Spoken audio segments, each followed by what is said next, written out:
Have you ever wondered why people dress the way they do? All over the world, we will discover people who don't dress quite like us due to their culture. According to IndianChild.com, the style of clothing varies from village to village and from city to city. In India, the fashion heritage is rich in tradition and full of vibrant colors. The bold colors created by inventive drapes of the textiles catch the imagination like no other clothing. Unlike today, ancient Indian fashion generally used no stitching to make their clothes. According to HistoryForKids.com, most Indian clothing is made of cotton. This is generally due to the reason that India was the first place where cotton was grown, which is as early as 2500 BC. Men's fashion differs from women's fashion in a few ways. According to IndianChild.com, men today still wear the dhoti, which is the long loincloth worn by many Hindu men in India. HistoryForKids.com also says that the turban, which is the long cloth used to wrap around the head, is still visible amongst Indian men and continues to be part of the Indian fashion. Most dhotis worn by men are generally white and are worn by being wrapped around the legs to make a sort of pants. One difference between American fashion and Indian fashion is that men in India usually wear more of a conventional Western type look of clothing, such as shirts and trousers. Women, on the other hand, are more dressed up when it comes to their clothing. Another popular attire for men is called an Indian salwar kameez. The salwar is very similar to trousers, as they are drawn tightly and at the waist and ankles. This popular dress evolved as comfortable and respectable garment in the Kashmir and Punjab regions. And this is a picture of the salwar kameez. However, it is now immensely popular in most regions of India. Men, especially in Indian villages, seem to have more comfortable style and clothing. A few more examples of their clothing include kurtas, lungis, dhotis, like I mentioned before.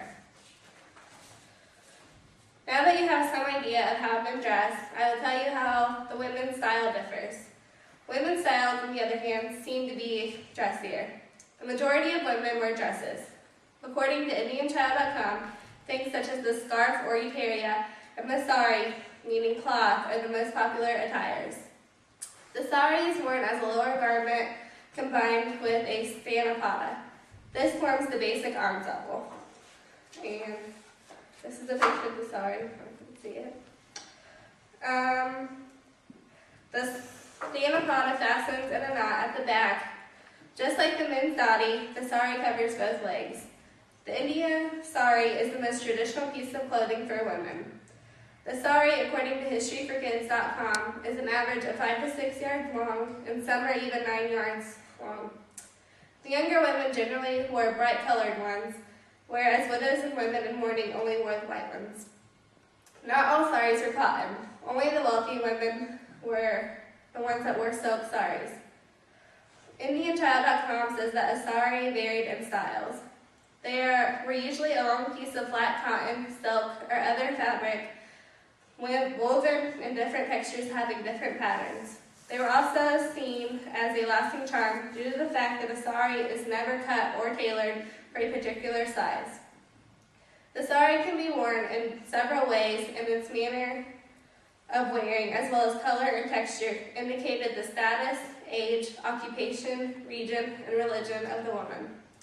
There are also different types to drape the sari. When women wanted to dress up, the women wore the sari like skirts with the top part thrown over their shoulder or worn over their head as a veil. Working women wore the sari by pulling it between their legs and making a sort of pants. Women who were fighting with the army tucked the top part of the sari in the back to free up their arms for fighting. Worn underneath the sari was called a kali, which is a tightly fitted short blouse. This evolved as a form of Indian clothing around the 10th century in AD, and the first kalis were only front covering, leaving the back always bare. Another popular tradition of fashion worn by people of India was items known as ornaments. They were usually gold and worn against the skin at all times. This was a popular tradition because metal is believed to have the power to purify anything it touches. when it was something that was popular for both men and women.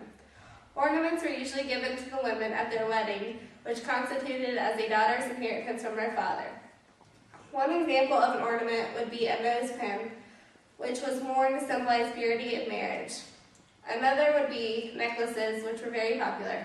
One in particular was worn by married women only and was the equivalent of a wedding ring. Once the husband died, the women had to take it off. A third example would be something called kajal, which is similar to what we call eyeliner. From the time the child is 6 days old, the mother applies this to the eyes of her child to symbolize beauty and protect them from evil. A last ornament that many of you might be familiar with is something called the sindar, which is the dot placed on the forehead of Indian people, indicating their marital status, power, and protection from their husband. This is applied only by the husband. Now that you have a basic idea of the fashion worn by Indian people, you may wonder what kind of shoes they wear. According to fashionencyclopedia.com, in the northern regions of India, a variety of boots and shoes are worn to protect the people's feet from cold and rainy weather. The boots were usually made of wool and fiber plants. Due to the fact that most of the weather in India is warm, shoes were not necessary, because throughout Indian history, most people went barefoot.